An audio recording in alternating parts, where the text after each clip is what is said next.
That's a great lead into our next guest, who is Evangelia Leclaire. Hi, Evangelia, and Hi, what Mike. what did you make of our intro there from Sarah? How did that sound? You have no idea how much that spoke to my ears. I was in marching band, pep band, jazz band, concert band for uh, over a decade of my life and my career. And like music speaks to my soul, especially that type, wind instruments, brass instruments.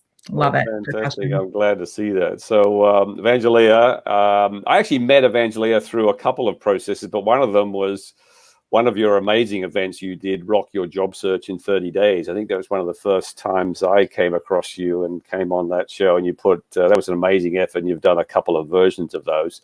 But, I look back at your profile. You're a coach, you're a trainer, you're a facilitator. You've had lots of experience, I think 18 plus years of experience in the people operations area, but also an entrepreneur, and particularly an evangelist of people and products that you love. And you help leaders build careers that fuel life dreams. And when I heard that, we were just chatting backwards and forwards on what you might talk about. I was thinking about this, Catherine, when I was speaking to Evangelia. This whole idea of using this time to create a compelling plan, to grow through crisis, build a career. I think that might be something that people would get some value from Evangelia. So, anything you want to add about what you're about, and talk a bit more about this idea of using this time to build a compelling plan to grow through crisis. Absolutely. Thank you so much. And I just have to say thank you all for what you're delivering here. This is so exciting to be able to witness how you're using and leveraging technology and in this way. It's just amazing. And you're just such an outstanding curator and facilitator. And thank you so much for, all that both of you are doing behind the scenes and what we see here. So yeah. So for me, what has always mattered most to me is being able to look into things holistically in life and really examining from the person, because we have ourselves in life always, whether we leave the job, when crisis occurs, at the end of the day, it is who we are, what we care about, and what we ultimately believe in and what is possible. And so what happens for most people when they go through crisis or when they hit their rock bottom, they're put in a position where they get to re-examine themselves after they've taken care of some of the basic fundamentals of whatever it is crisis that they're working through. It's often an opportunity. Crisis actually, I think in Chinese means opportunity. The literal translation of the symbol itself in the Chinese language, I believe, means opportunity. So this is an opportunity for so many people to be able to really examine who they are and ask the questions, how am I going to grow through this? And oftentimes when job seekers have sought out my support, it's often at that time where they are desperate, they are dire, they're doubtful. Of course, I have some more proactive people that come to me to get ahead when things are great. But most people, they don't think about making the change, or they don't really wake up to how they can improve their life until like something negative happens, something bad. So when I think about creating a compelling plan, it's really a choice of taking what has happened to you and thinking about how it can happen for you to examine what it is you want out of life and how to create a compelling vision for what it is based off of who you are, your foundation. I mean, at the end of the day, the foundation that we have is within ourselves and what it is that we believe in. So something like this gets to help us examine our existing as is reality, the foundation of what we have in our life. And for many of us, we see that those foundations, some of them are cracked. Some of them are cracked in our external environment. Some of them are cracked in our personal environment. But so it's a matter of examining the reality on a holistic perspective, your career, your finances, your fitness, your spiritual well-being, your physical, your mental well-being, and really taking a look at all of those aspects and saying, what is no longer working for me. And then examining, how can I make a change and what can I dream up that may potentially work for me? So we go a little bit through that process. And the reason why I like to get in the real about it is we deal in the real, and we are in a society that is dependent on making things work for us, but having finances. So I come from a financial background, even though like my career trajectory, as Michael outlined it, is helping people build careers that fuel their life dreams. That's what happened to me when I had my own crisis when I was 13. It kind of sounds silly, but my crisis happened when I was 13. Both of my parents lost their ability to work because they faced a crisis that led to mental breakdown, that led to them losing their homes, their ability to work. And fortunately, was in a position where I had a mentor. If I didn't have a mentor, I probably would not have gotten on the path that I did. But I had a mentor who looked after me and helped me see things differently, even though she didn't really know what I was going through. But it helped me examine all of these aspects from a holistic perspective. Who am I? What do I want? Do I want to end up like my parents? What went wrong with what they were doing? And then I just began to examine those aspects in all areas of my life. Primarily, taking care of health became a very first priority. Mental health and well-being, physical well-being became a priority for me when I was 13 because I had parents that broke down into a mental crisis. And then after that, I began caring very much about financial well-being because I saw my parents lose their finances and their well-being. And then I got into understanding what were some of the protective measures that my parents could have put into place to not have lost all of those things. So that became, I started there really, health, and then finance. And then I began also exploring dreaming up a compelling vision for the future. So that's where it brings back to the tagline that we said that we discussed today, Michael, about how do you create a compelling plan to grow through crisis and build a career that fuels your life dreams? It really happens with examining all aspects of your life and then beginning to believe that it's possible for you to create a compelling plan to grow through crisis and create a compelling vision for a future. So, we have to deal with these mental health crises and the financial crisis that we're in and the health crisis that we're in. That's the reality of what most people are dealing with right now. But as we get and grow through that and get through that and the pain of that, take the time to also create space to create and belief that there has to be a compelling vision, a compelling future for you, and whoever is willing to accept that through this. So, that's where, the question becomes, well, how do you do that? How do you do that? Part of it is examining, going deep within yourself and saying, who am I? What do I believe in? What do I care about the most? What do I value the most? What are my talents? What are my gifts? A lot of the things that, Michael, we talk about in these calls. Right. But then how do I communicate that in a way that anchors in who I am and what I believe in and what value I can bring to the world and what's a necessary need right now and what could potentially be a great need for me to serve and contribute in the future. I'm going to stop because I know I could talk a lot about that. Yeah, no, it's great. It's great insights, and I really appreciate that, and I hope the audience does as well. I think, one of the things I do here, Evangelia, and I think you hear it too, Catherine, is many of us sort of feel during this time that sometimes it's hard to get moving, right? There's like, sometimes you think, wow, what did I get done today? I'm feeling lethargic, I've got a bit more time in my hands. What's the secret to like getting out of that? What do you offer someone who's feeling like, wow, I'm not motivated. I'm just feeling like, what's the way to get motivated? Yeah, I mean, I don't think I can speak generalities on that.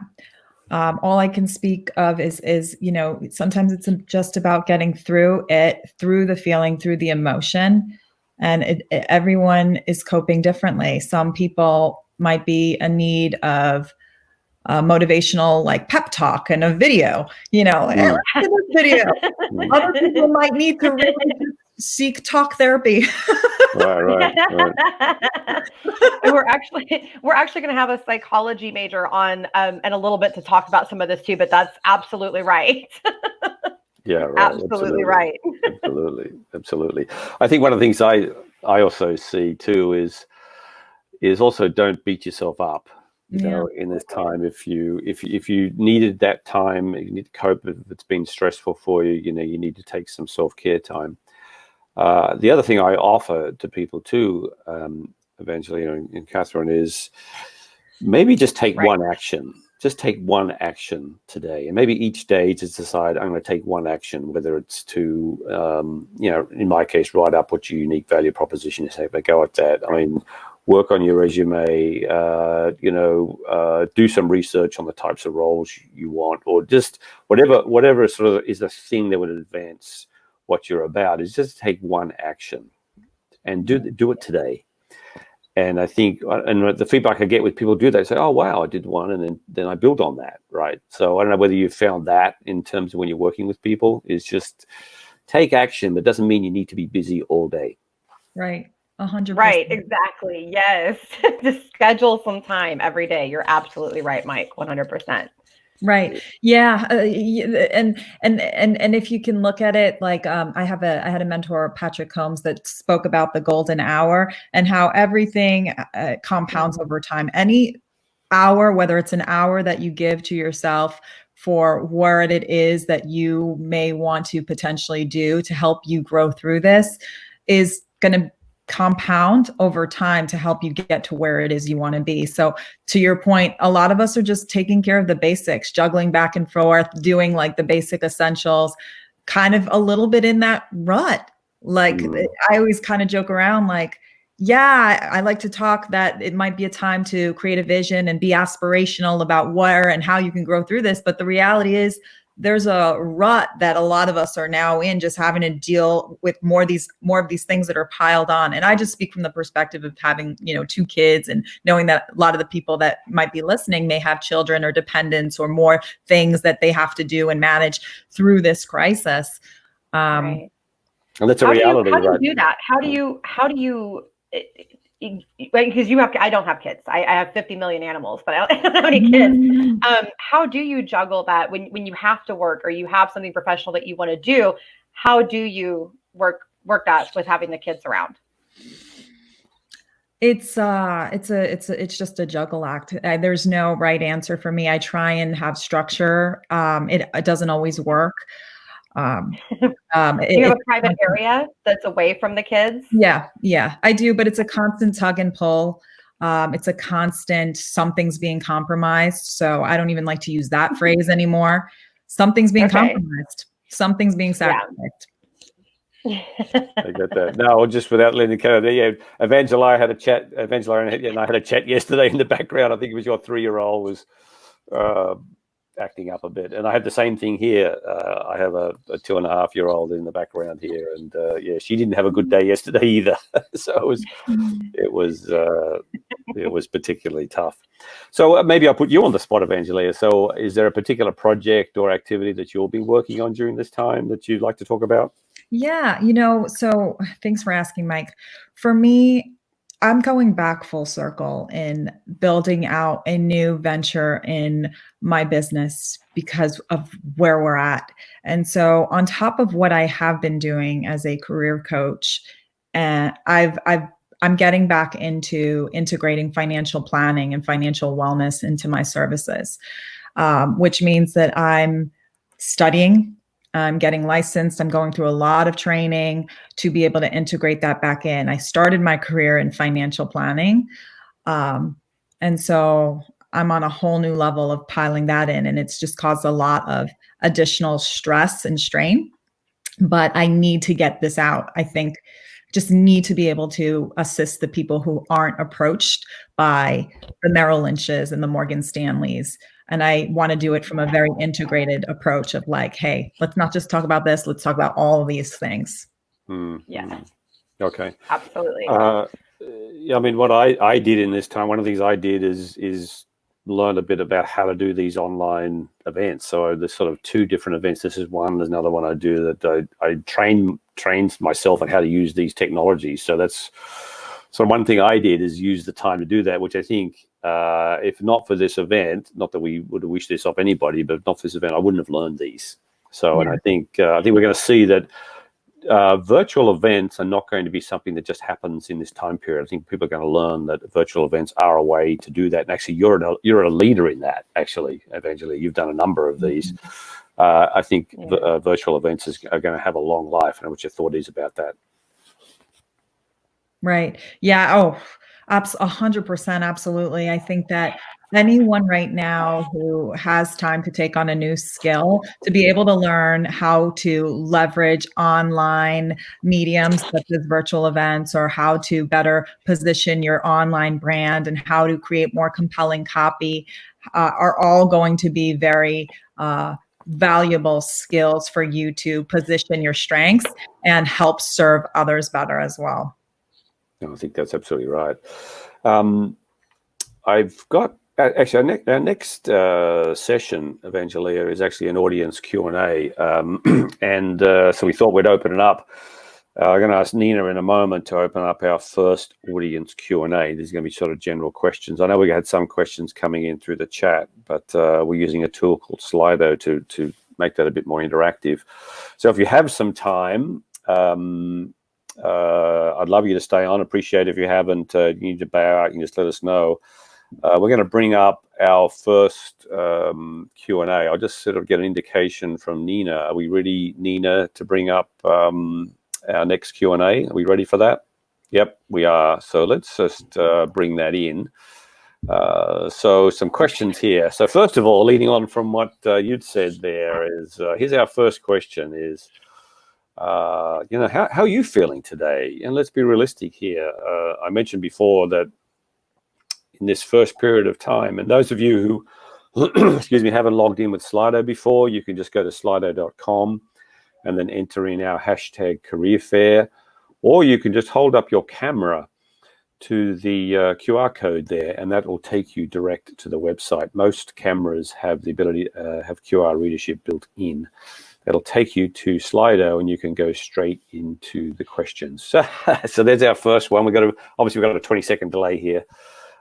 So Sleepy is one person comment. Yeah, that's interesting. We'll wait to see if anybody else wants to. I wonder if sleepy is due to lack of sleep, or is that a mood thing? I wonder what the sleepiness derives from. Right. Frustrated and anxious.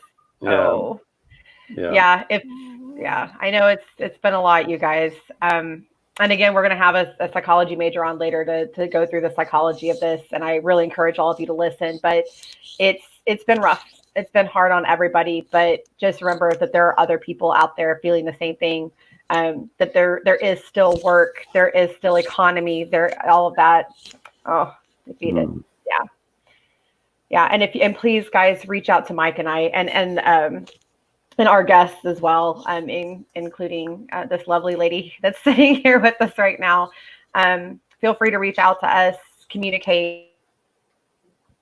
Great. Fantastic as well. We'll help you as much as we can with resources, talking to you, that type of thing. Please reach out to us. Wow. A lot of people defeated. Got and Evangelia, are you seeing this too in the people you're working with? What are you hearing and seeing? Yeah. So the reality is that for most people, like when you go through that period of losing a job or losing anything, you will go through the period of feeling these feelings of doubt and defeat and denial and delays of whatever it is you had hopes for your future. And those are 100% normal. And I and so many people can relate to them. And, it's really hard for anyone to tell you what you should, like, there's no how you should be feeling right now. Yeah. It's just a matter of accepting how you feel and allowing the time. And one of the questions that I always ask some of my clients when they do feel that way is, share with me a time in which you were able to get through a period of doubt or defeat or denial or delay.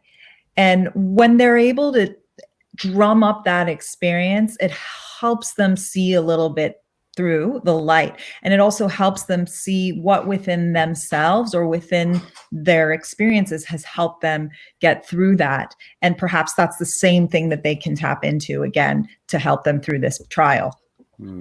Yeah. So we see here saying people are ready to get back to work. Oh gosh, considered. yes. Yeah, that's a I get really bored. So I definitely understand that, you guys. And that's why we're here. And by the way, again, opportunities on our webpage. Go to careerlaunch2020.com. Right underneath the video feed, you can access the opportunities. Especially go to Manpower and click on their general link. Go to mine. You can also contact us directly via LinkedIn, and we will make connections for you if we have them outside of this event, because I do know of some other companies hiring that we're not able to participate, unfortunately. So please connect to us, reach out, let us know what you need. We'll do anything that we can to help. Yeah, absolutely. And I think also the other thing I feel here, Catherine, Evangelia, is when we have these feelings, they're valid, right? These are not right. This is not invalid. This is normal. This is natural, and you're going to feel this, and just recognize that, feel it. But also, there's also a way to let it flow through you as well, right? And we talked earlier about taking action. It's amazing if you're feeling like you're a bit defeated, or feeling a bit frustrated. There's definitely something about just taking one action, just all one thing, whether it's making that phone call, fixing that document, calling up your friend, whatever it is. Taking that one action can make a huge difference. But also, don't beat yourself around the head because you feel this way. This is normal. We're human beings here. Right. And I see one that says excited to learn. Great. We're here to educate you today. Also pursue certifications. Just get out there and learn, do things to stimulate your mind. That really does help a lot. It really, really does. And by the way, guys, I don't know if many of you know this, Harvard and Stanford both offer free online courses that are kind of general education. Excellent coursework. I highly, highly recommend it. So definitely check those out as well. Yeah, Catherine, we should try and see if we can get a link to those and put that into the comments. That'd be great. Right. Nina, or maybe Nina could look at that as well. Yeah, Nina, maybe that's a Nina job. Yeah, just take a note of that, Nina. We might come back. Just remind us, we'll come back to that. Thank you, Nina. Thank you again, Nina, in the control room here, keeping us all, keeping the engine running here behind the scenes to keep our broadcast on the air. So yeah, excited to learn. I'm on hold. Frustrated, things, great, good, excellent. There's a whole range of feelings here, and these are the human emotions. Like saying you're saying that you're frustrated. Sorry, Mike, I didn't mean to interrupt you. There's a little bit of delay. Those of you saying you feel like you're on hold and things like that, I completely understand. But taking action like this to come to an event like this, getting online and trying networking events, things like that will help with that feeling, to make it feel like you're progressing. So good job, guys, taking action into your own hands. Good job. That's right. I think we have, Nina, just remind us, do we have some other questions? We're going to go into a general Q&A here. Okay, so some other questions that are coming up. So general Q&A here now. So we're now moving to the second part of our Q&A, some general questions. Back one question there, Nina. Yeah, back to here. That's right. So any general questions, and Evangelia, great if you can stay on. If you have to leave, you tell us when you have to leave, but great if you're able to stay on to see if there's any questions here that could help Catherine and I. I see the job search strategy question. Do you see that one? Yes. Who has a job search strategy in place? Did anyone address job search strategy? No, knock it out. Not yet, no. I will give you a quick overview. Sure. I call it the 5-step roadmap to rock your job search. And phase one is your foundation, the lens that you look through. And that the main chunk of activities to examine within the lens that you look through is you first. And so that means that now's the time to really begin to do an as is and an as desires to be evaluation of you, your strengths, your values, your talents, your skill sets, the milestone moments in your life that are defining who you are, your character, your strengths, and where you want to go. And then is as you desire to be. So out of all of this, what do you dream? What do you hope for? What do you wish for? And what are some of the gaps, let's say, in your professional personal brand inventory that are going to help you get there? So as you are examining yourself, which is the internal, the foundation of you and the lens you're looking through, you also in tandem want to examine the external reality of what we're in right now, while also dreaming up where you could potentially be through this and opening your mind to is the landscape evolving, right? So much of what's happening now is going virtual. So that's why somebody like Mike is like taking his talents and has learned to upskill with these virtual platforms. So this is where within your own analysis of your inventory, you begin to say, well, what do I need to build into the repository to get into where I want to be in the future? So what skills do I want to acquire? What new character strengths do I want to develop? What new value sets should I really prioritize now that I put on the back burner before that aren't going to serve me anymore? 100%. Things like that. Yeah. Okay. So first step is that foundation of you. Second step is the external mining of what's your landscape and environment. Third step in the process is beginning to build up your professional brand assets now that you've done the internal and the external, to begin to position yourself to where it is you want to go in the future. And then the fourth step is also in tandem, beginning to cultivate and co-create and nurture relationships with people who you want to have in your sphere of growth. And then the fifth, of course, is contributing and adding value and being visible to those people. So that's the overview and of an overall like good job search strategy at this time. Right, and I think you've given a strategy there, Evangelia, and I think that's really important. But I think the first point is actually to have a job search strategy, right? The second one was what it is, but think about, do you actually have a job search strategy, or are you just attacking what you think is right today? You're following up a particular job advertisement you saw today, or a tip that somebody gave you. What is your overall strategy? And do you have one? Do you recommend, Evangelia, that your job search strategy, you should write it down? Should it actually be like a written plan? Do you recommend that to your workers? I mean, we're human. We're most of us are visual. So a map, a roadmap, a plan. Yeah, absolutely. All right, Catherine, what do you do when you work with I know you work with candidates matching with companies, but is there any cases where you give them advice around job search strategy? What do you say? I do, interview coaching on both sides and job search help and all that. I think number one, I definitely have some kind of schedule, some kind of representation. I use a calendar feature. That's how I function. To kind of set schedules for myself, remind myself, and keep myself motivated. But absolutely, that visual element is crucial. So does that mean if there's an action you want to take, you actually calendar it to say, like, I'm going to do task X. I put it in my calendar.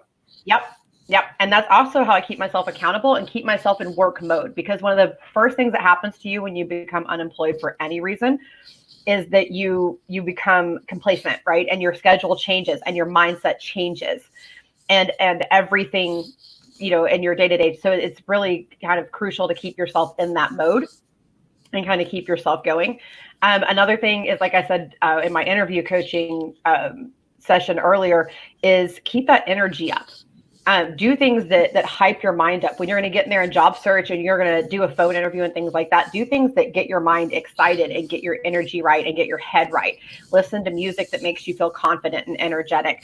Watch a clip of a movie that inspires you. Watch part of a speech that inspires you, something like that to get your mind right. It really does help. The mentality makes Right.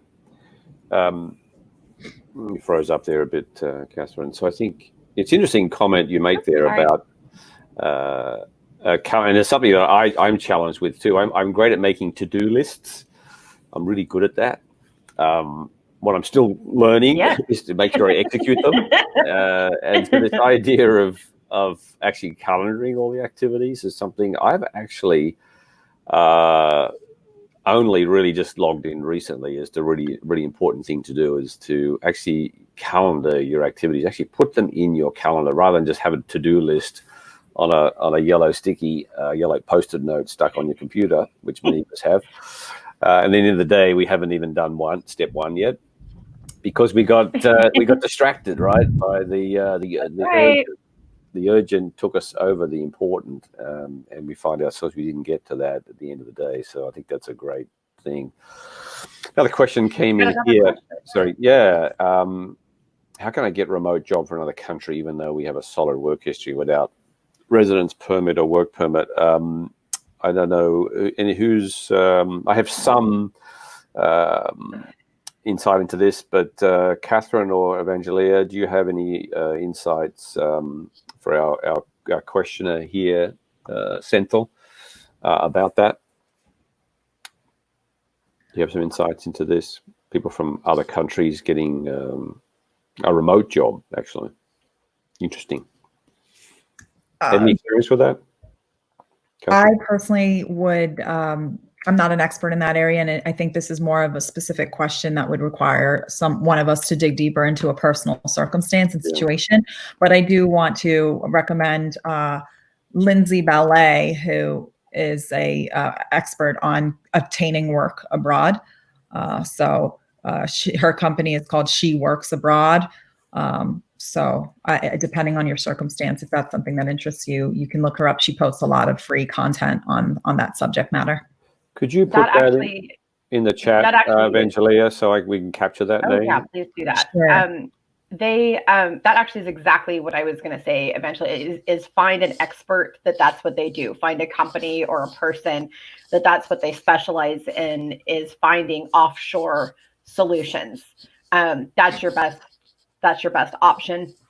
The other thing to do is to look, don't apply to W-2 type jobs or full-time type positions. Look for contract work, because often with contract, it doesn't really matter where you're located. So look for things that specifically say contract, corp to corp, things like that. And that would be the best option for that type of employment. Great. At least for the United States. Yeah, I don't know. That's an interesting question. If you have a remote job, if you're in a foreign country, you don't need a work permit, right? I think that's true. Yeah, it's it really with corp to corp, things like that. I have clients that have staff in other countries, things like that. So you just have to find the right organization that doesn't mind, somebody being out of country. Yeah. We'll continue going here in the Q&A. I just want to thank Evangelia for your time today, for the insights you've given us. Again, everybody, reach out if you'd like to make contact with Evangelia. We'll just throw her contact details up here again. Reach out to Evangelia. She is a coach, a trainer. A lot of experience with people operations, and particularly has a great heart for connecting people to build careers that fuel their life dreams. And this is a beautiful and wonderful calling that you have. I've had the pleasure of working with Evangelia before on other projects around this, and it was great to have you on today, Evangelia. Thank you. Thank you so much, both of you. I'm like, what you're doing here, I'm just like, this is a whole new level of broadcasting and curating content for people that's of value. What an honor, and like love witnessing how you're curating. Thank you so much. Okay, thanks very much, Evangelia. You have a great day. Thank you so much. It was a true pleasure. Okay.